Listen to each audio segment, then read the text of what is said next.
السلام علیکم اسٹوڈنٹس، آج کی ویڈیو کا عنوان ہے جادوئی آم کے پکوڑے۔ ہوس اور حقیقت کی جنگ۔ بہت عرصہ پہلے کی بات ہے، ہمالیہ کے دامن میں بسا ایک خوبصورت گاؤں تھا جہاں نیک بخت نامی ایک بوڑھا رہتا تھا۔ نیک بخت کے پاس رہنے کو ایک چھوٹی سی کٹیا تھی اور گزر بسر کے لیے آم کا ایک پرانا باغ جو اب سوکھ رہا تھا۔ نیک بخت کا ایک ہی بیٹا تھا زمان محنتی تو تھا مگر اسے ہمیشہ یہ ملال رہتا کہ وہ شہر کے امیر لوگوں کی طرح عیش و عشرت کی زندگی کیوں نہیں گزار سکتا۔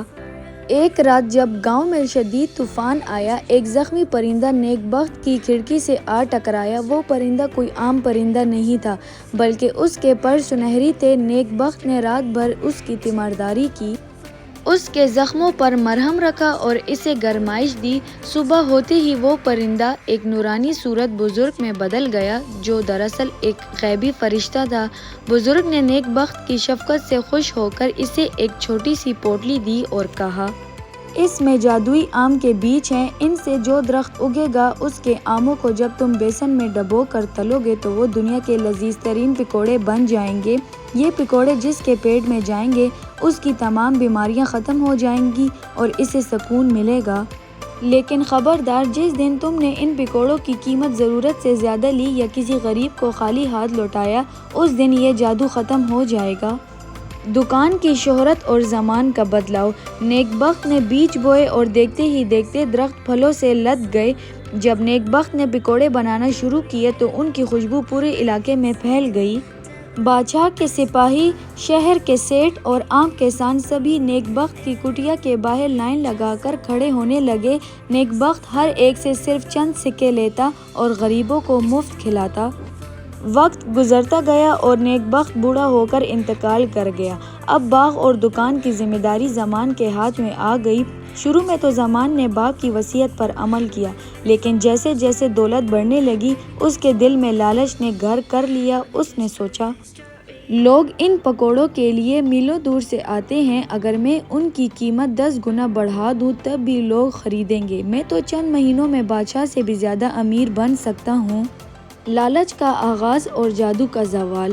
زمان نے دکان کے باہر ایک بڑا بورڈ لگا دیا، صرف امیروں کے لیے۔ اس نے پکوڑوں کی قیمت اتنی زیادہ کر دی کہ غریب کسان صرف دور سے کھڑے ہو کر خوشبو ہی سونگھ سکتے تھے۔ ایک دن ایک بوڑھی عورت جس کا پوتا بہت بیمار تھا زمان کے پاس آئی اور گڑ گڑا کر بولی، بیٹا، سنا ہے تمہارے پکوڑوں میں شفا ہے، میرے پاس پیسے نہیں ہیں، خدا کے لیے ایک پکوڑا دے دو تاکہ میرا بچہ تندرست ہو جائے۔ زمان نے اسے دھکا دے کر نکال دیا اور کہا، یہ جادوئی پکوڑے خیرات کے لیے نہیں ہے، جاؤ یہاں سے۔ جیسے ہی اس نے پکوڑوں کا اگلا گان کڑائی میں ڈالا، ایک عجیب واقعہ ہوا۔ وہ سنہری آم کڑائی میں جاتے ہی کوئلہ بن گئے اور تیل سے آگ کے شعلے بھڑک اٹھے۔ زمان گھبرا گیا۔ اس نے درخت کی طرف دیکھا تو وہ ہرا بھرا درخت سیکنڈوں میں سوکھ کر کالا ہو گیا۔ اس پر لگے تمام آم گر کر پتھر بن گئے۔ پچھتاوا اور واپسی۔ زمان کی ساری دولت جو اس نے لالچ سے جمع کی تھی راتوں رات چوری ہو گئی۔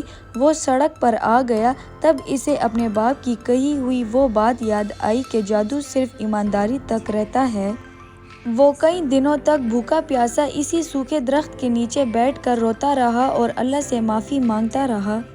آخر کار وہی بزرگ دوبارہ نمودار ہوئے۔ انہوں نے کہا، زمان، تم نے نعمت کی ناقدری کی، لیکن اگر تم سچے دل سے توبہ کرو اور وعدہ کرو کہ تم رزق کو صرف دولت کا ذریعہ نہیں بلکہ خدمت کا ذریعہ سمجھو گے تو شاید تمہاری محنت کا پھل تمہیں مل جائے۔